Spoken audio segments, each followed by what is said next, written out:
You know, everyone walks around saying they have a bad back, but I seriously had a very bad back. I needed a new spine. I needed a miracle.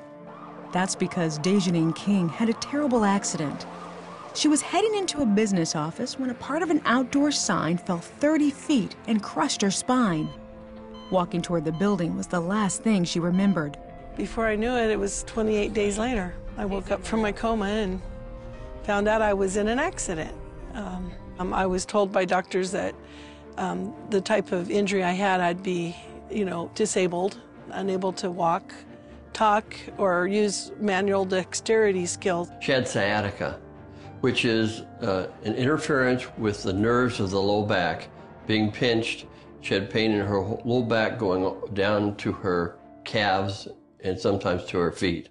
The damage pretty much meant the end of her career as an award-winning gymnastics coach. She did physical therapy for 8 months. When she was dismissed from the hospital, she could walk and talk, but there was still nerve damage in her spine. She could barely do normal activities like household chores. She lived in pain for 20 years. Life was hard, but she was determined to readjust to her normal activities.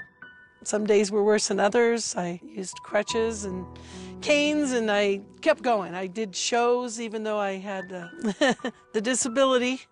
Over the years, DJanine had become a faithful viewer of the 700 Club. One day as she watched, at the end of the show, Pat Robertson described somebody with a very unique situation with their back. It was me. There's a nerve block in somebody's spinal cord, and it may be causing a type of paralysis. God just relieved that nerve block, and you will feel sensation in your lower extremities. God has just healed you right now in Jesus' name. DJanine knew she was healed. She hasn't had any back pain since that day, and her doctor can attest to the changes in her back. She came back in, and there was no pain in her back. But more importantly, there was no more muscle spasms, no more swelling, and her alignment was perfect. DJanine can teach and even participate in her gymnastic classes again. She says she's thankful to God for her healing. People should know this about God. He's in the healing business. It's His timing. That's the part us humans don't understand too well. But I waited 20 years. I'm going to make up for the lost time.